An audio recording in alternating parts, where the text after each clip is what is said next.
दोस्तों, उम्मीद करता हूँ आप सब खैरियत से होंगे। मेरे YouTube चैनल में आप सबको दिल की गहराइयों से खुशामदीद। आज की इस खुसूसी वीडियो में हम करने जा रहे हैं Canadian solar 800 BC what panels और नॉक्स 10 किलोवाट हाइब्रिड इन्वर्टर की मुकम्मल, प्रोफेशनल और स्टैंडर्ड इंस्टॉलेशन। इस व्लॉग में मैं आपको अदम ब अदम दिखाऊंगा कि माउंटिंग स्ट्रक्चर किस तरह सेट किया जाता है, किन तारों का इस्तेमाल बेहतरीन रहता है, प्लस कौन सी अहम एक्सेसरीज इंस्टॉलेशन को ज्यादा महफूज, ज्यादा पायदार और ज्यादा मुअस्सर बनाती हैं। चाहे आप अपना सोलर सिस्टम खुद लगाना चाहते हो या इंस्टॉलर के साथ खड़े होकर समझना चाहते हो, ये वीडियो आपको वो तमाम मालूमात देगी जो एक मजबूत और प्रोफेशनल सोलर सिस्टम के लिए जरूरी होती हैं। तो चलिए शुरू करते हैं आज का ये इंफॉर्मेटिव और हाई क्वालिटी व्लॉग। आज की वीडियो में हम बात करेंगे नॉक्स हाइब्रिड इन्वर्टर के बारे में, जो इस वक्त पाकिस्तान में सोलर सिस्टम लगाने वालों की पहली तरजीह बनता जा रहा है। अगर आप ऐसा इन्वर्टर चाहते हैं जो कम वोल्टेज में भी बेहतरीन कारकर्दगी दे, बेहतरीन आउटपुट निकाले और लोड शेडिंग में मजबूत बैकअप फराहम करे, तो नॉक्स का ये मॉडल आपके लिए बेहतरीन ऑप्शन है। इस इन्वर्टर की जदीद MPPT टेक्नोलॉजी, हाई एफिशिएंसी, तेज चार्जिंग सिस्टम और स्मार्ट डिस्प्ले इसे मार्केट में बाकी इन्वर्टर से अलग बनाते हैं। इसमें मौजूद हिफाजती फीचर्स ना सिर्फ आपके सिस्टम को महफूज रखते हैं बल्कि बैटरी लाइफ भी बढ़ाते हैं। नॉक्स 10 किलोवाट हाइब्रिड इन्वर्टर मुकम्मल तफसील। कीमत, Pakistan market price. Knox 10 kilowatt hybrid inverter की पाकिस्तान में मौजूदा कीमत तकरीबन 2,85,000 से 430,000 रेंज। कीमत मुख्तलिफ मार्केटों, स्टॉक और वारंटी के हिसाब से कम ज़्यादा होती है। अहम features. Main features: 1. Power capacity 10,000 watts। 10 kilowatt output power घर या दफ्तर के बड़े लोड के लिए बेहतरीन AC, fridge, freezer, pump, motor, oven वगैरह आसानी से चलाता है। 2. सोलर PV इनपुट 9,000 to 13,000 तक PV इनपुट सपोर्ट। 2 या 3 MPPT इनपुट ज़्यादा सोलर पैनल लगाने की गुंजाइश। Number 3. Solar PV input 9,000 to 13,000 तक PV इनपुट सपोर्ट। 2 या 3 MPPT इनपुट ज़्यादा सोलर पैनल लगाने की गुंजाइश। 10. MPPT एफिशिएंसी तकरीबन 98%। Number 4. Solar PV input 9,000 to 13,000 तक PV इनपुट सपोर्ट। 9,000 to 13,000 तक PV input support. Number 5. Onboard ground support. National PV input 9,000 to 32,000 तक PV input support. Number 6. Main features. MPPT input 9,000 to 13,000 तक PV input support. Number 7. Onboard capacity 10,000 watts। Great features. Brand numeric. Number 8. Solar PV input 9,000 to 13,000 तक PV input support. Number 9. Solar PV input MPPT efficiency तकरीबन 98%। Number 10. Walk capacity साल 10,000 तक का option होता है। Input कम ज़्यादा होती है और इनपुट कम कर दी जाती है। सोलर PV इनपुट 9,000 to 13,000 तक PV input support.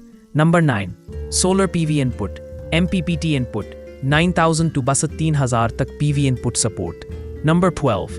Solar PV input hybrid technology, solar, battery, grid, generator सबके साथ काम करता है। लोड शेडिंग में instant backup, grid tie, off grid दोनों mode support. 4. Battery support, lithium life PO4 battery support, lead acid AGM battery भी चलाता है। Fast charging smart battery management system. 5. Protection features: short circuit protection, overload protection, high temperature protection, surge protection, IP65 या IP66 water and dust proof model के मुताबिक। 6. Smart display and monitoring, LCD LED smart display, wifi monitoring, mobile app support, real time solar, grid and battery reading. 7. Parallel support, some models 2 से 6 unit तक parallel चला सकता है। Industrial और commercial इस्तेमाल के लिए मुफीद। 2 फवायद: घर प्लस दफ्तर के लिए मुकम्मल सोलर बैकअप, हैवी लोड बासानी चलता है, ज़्यादा सोलर पैनल्स की सपोर्ट, कम वोल्टेज में भी बेहतरीन कारकर्दगी, बैटरी लाइफ बेहतर बनाता है, मजबूत, waterproof, long life design. Cons: कीमत थोड़ी ज़्यादा है। 10 किलोवाट के लिए ज़्यादा बैटरियां दरकार होती हैं, इंस्टॉलेशन का खर्चा अलग होता है, सही PV और वायर साइज का इंतखाब ज़रूरी है। नंबर 6. खुलासा summary. Knox 10 kilowatt hybrid inverter एक मजबूत, काबिल एतमाद और हैवी ड्यूटी इन्वर्टर है। अगर आप ऐसा सिस्टम चाहते हैं जो पूरा घर सोलर पे चला सके AC समेत, तो ये एक बेहतरीन ऑप्शन है। इसकी high efficiency, MPPT, fast charging और स्मार्ट मॉनिटरिंग इसे मार्केट में नुमाया बनाते हैं। जब भी आप सोलर सिस्टम लगवा रहे हो, हमेशा खालिस कॉपर, प्योर कॉपर की केबल को तरजीह दें। कॉपर की केबल की खास बात यह है कि ये कम वोल्टेज लॉस पैदा करती है।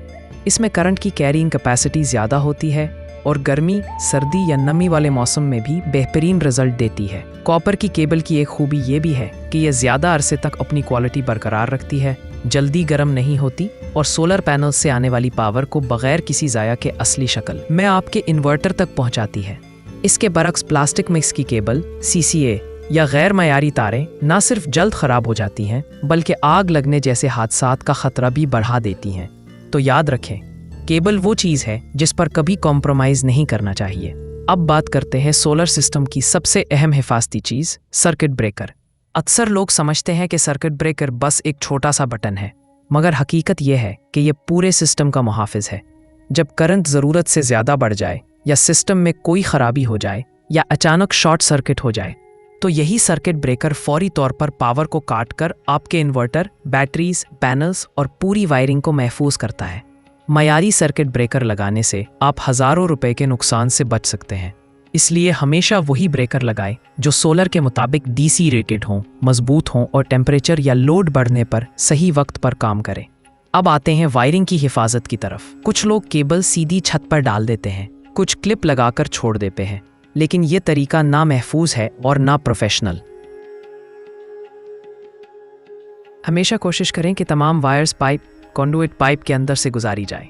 पाइप इस्तेमाल करने के फ़ायदे ये हैं, केबल सख्त गर्मी में भी ख़राब नहीं होती, बारिश, नमी या पानी से केबल को कोई नुकसान नहीं पहुंचता, धूप से केबल का कवर जलता नहीं, वायरिंग साफ, मजबूत और प्रोफेशनल नज़र आती है, चूहे या परिंदे केबल को नुकसान नहीं पहुंचा सकते और सबसे बढ़कर सिस्टम की लाइफ कई साल बढ़ जाती है। अच्छे इंस्टॉलर हमेशा पाइप के अंदर वायरिंग करते हैं क्योंकि वो जानते हैं कि छोटी सी लापरवाही मुस्तकबिल में बड़ा मसला बना सकती है। अब एक अहम बात, कॉपर की केबल, सर्किट ब्रेकर और पाइप, ये तीनों चीज़ें मिलकर एक महफूज, मजबूत और बेहतरीन सोलर सिस्टम बनाती है।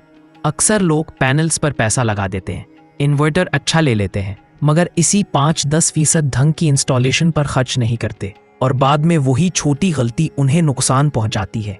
याद रखें, सोलर पैनल लाइफ देते हैं, इन्वर्टर पावर देता है, मगर केबल, सर्किट ब्रेकर और वायरिंग आपके सिस्टम को हिफाजत देते हैं। अगर आप चाहते हैं कि आपका सोलर सिस्टम लंबे अरसे तक बगैर मसले के चलता रहे, तो हमेशा खालिस कॉपर की केबल, मायारी सर्किट ब्रेकर और पाइप के अंदर प्रोटेक्टेड वायरिंग लाजमी इस्तेमाल करें।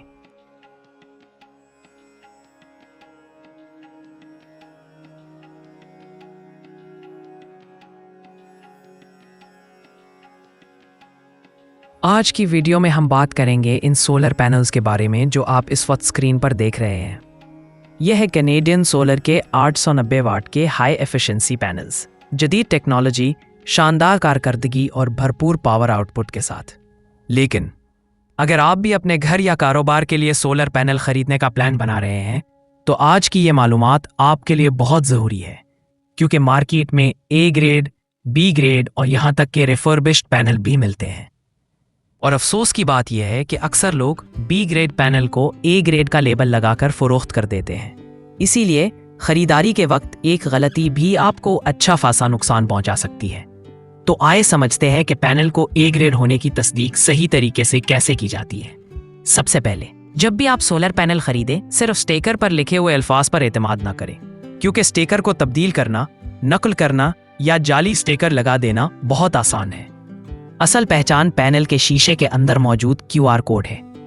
जी हाँ, कैनेडियन सोलर हो या कोई भी बड़ी इंटरनेशनल कंपनी, असल फैक्ट्री फिटेड QR कोड हमेशा ग्लास के अंदर एम्बेड किया होता है।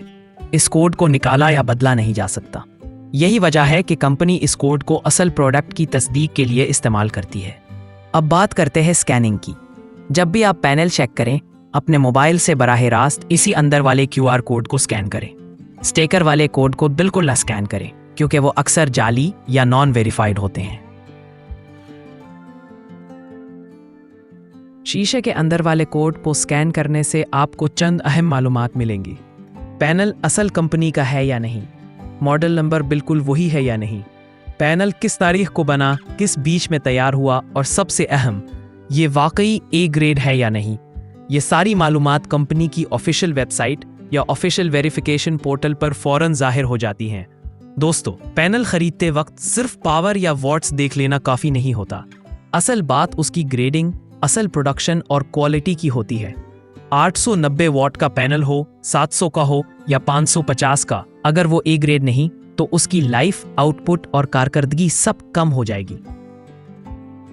इसीलिए याद रखें, सोलर पैनल कई साल चलते हैं। ये एक बार खरीदने वाली चीज है, इसलिए खरीदते वक्त थोड़ी सी तवज्जो आपको बड़े नुकसान से बचा सकती है। तो हमेशा इन बातों का ख्याल रखें। पैनल देखें, क्यूआर कोड चेक करें, सिर्फ अंदर वाला असली कोड स्कैन करें और इसकी मुकम्मल वेरिफिकेशन जरूर करें। अगर आज की ये मालूमात आपके लिए फायदेमंद साबित हुई हो तो वीडियो को लाइक करें, चैनल को सब्सक्राइब करें और इसे अपने दोस्तों के साथ जरूर शेयर करें ताकि वो भी धोखे से बच सकें।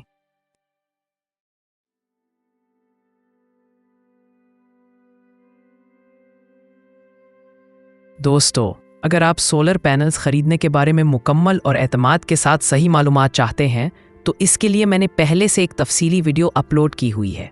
आप वो वीडियो ज़रूर देखें।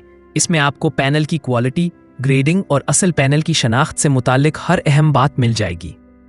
इसी तरह अगर आप सोलर स्ट्रक्चर बनाने के तरीके, मजबूती, मटीरियल और मुकम्मल इंस्टॉलेशन गाइड जानना चाहते हैं तो इस मौजू पर भी मेरी एक मालूमाती वीडियो पहले से मौजूद है। इसे देखकर आप पूरे स्ट्रक्चर के बारे में अच्छा खासा तजुर्बा हासिल कर सकते हैं। और इन्वर्टर्स की मालूमात, दोस्तों, इन्वर्टर्स के बारे में भी मैं पहले एक मुकम्मल वीडियो अपलोड कर चुका हूं, जिसमें मैंने उनकी अक़साम, फीचर्स, कीमतें और सही इंतखाब कैसे करना है, सब कुछ वाज़ेह अंदाज में समझाया है। आप वो वीडियो भी देखें, आपको इन्वर्टर से मुतालिक तमाम अहम मालूमात बहुत आसानी से समझ आ जाएंगी।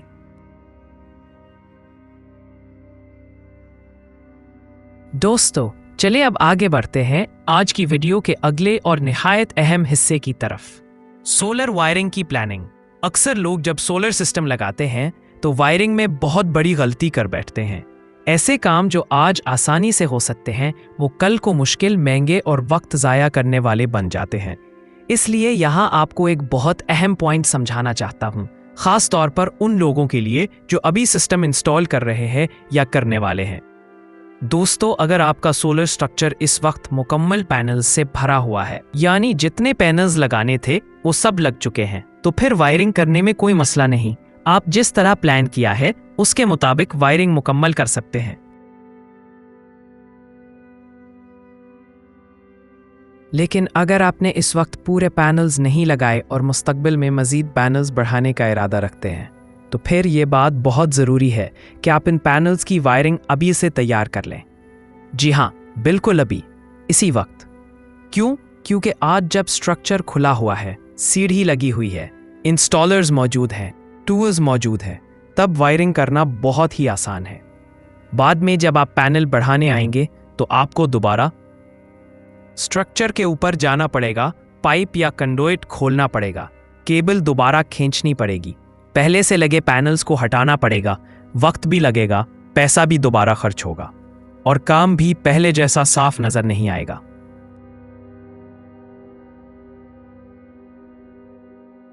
ये तमाम झंझट आप सिर्फ इसलिए बर्दाश्त करेंगे कि आपने आज थोड़ा सा इजाफी काम करने से गुरेज किया।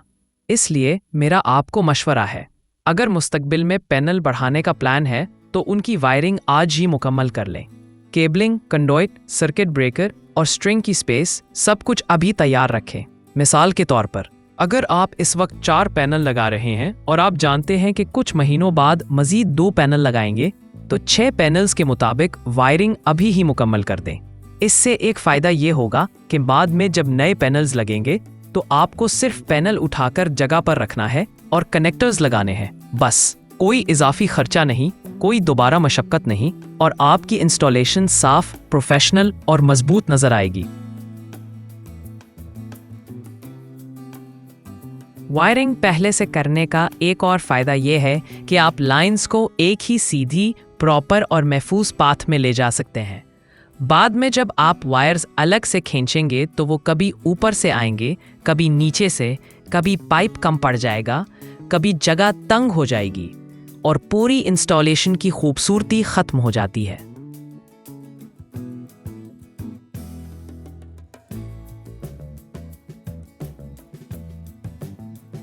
दोस्तों, प्रोफेशनल इंस्टॉलर्स हमेशा आने वाले वक्त को सामने रखकर वायरिंग करते हैं, क्योंकि एक सोलर सिस्टम पल के लिए बनता है, एक लंबे अरसे के लिए।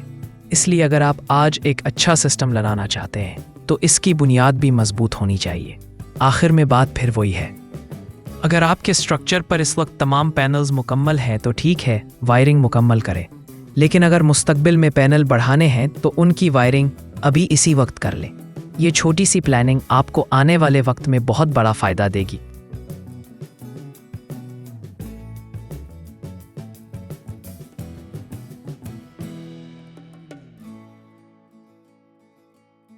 दोस्तों, अगर आप चाहते हैं कि आपका सोलर सिस्टम मजबूत, महफूज, सस्ता और सालों काबिल एतमाद रहे तो इन 3 बातों को कभी ना भूलें। प्योर कॉपर वायरिंग, मयारी डीसी सर्किट ब्रेकर, पाइप के अंदर मुकम्मल प्रोटेक्टेड वायरिंग और पैनल खरीदते वक्त सिर्फ शीशे के अंदर वाला असली QR कोड स्कैन करें।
इन्वर्टर कहाँ लगाएं?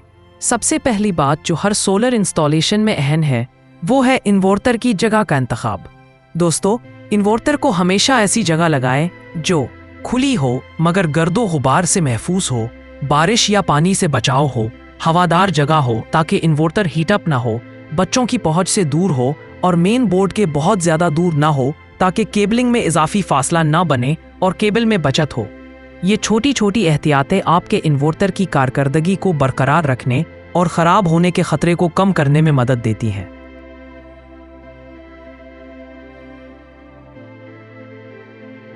अगर आपका इन्वर्टर IP680 रेटेड है तो आप उसे बाहर भी लगा सकते हैं, क्योंकि ये वाटर प्रूफ और डस्ट प्रूफ होता है। लेकिन फिर भी ये बेहतर है कि छतरी या शेड के नीचे लगाएं ताकि बराह रास्त सूरज की रोशनी या शदीद बारिश से इन्वर्टर को ज़्यादा तहफ़्फ़ुज़ मिले। ये बात याद रखें, IP680 इन्वर्टर भी गर्मी या दीगर माहौलियाती असरात से कुछ हद तक मुतासर हो सकता है, इसलिए बेहतर पोजीशनिंग हमेशा अहम है।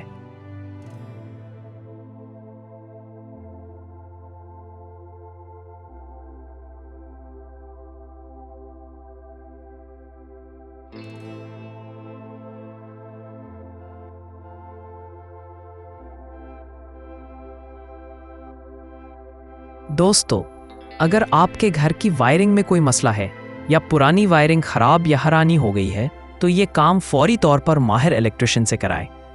बाद में जब आप सोलर सिस्टम इंस्टॉल करेंगे तो अगर वायरिंग ख़राब होगी तो सिस्टम के ख़राब होने के इम्कानात बढ़ जाएंगे, केबल में फ्लग या लोड की वजह से ख़तरा बढ़ जाएगा, इन्वर्टर और बैटरी को नुकसान पहुंच सकता है।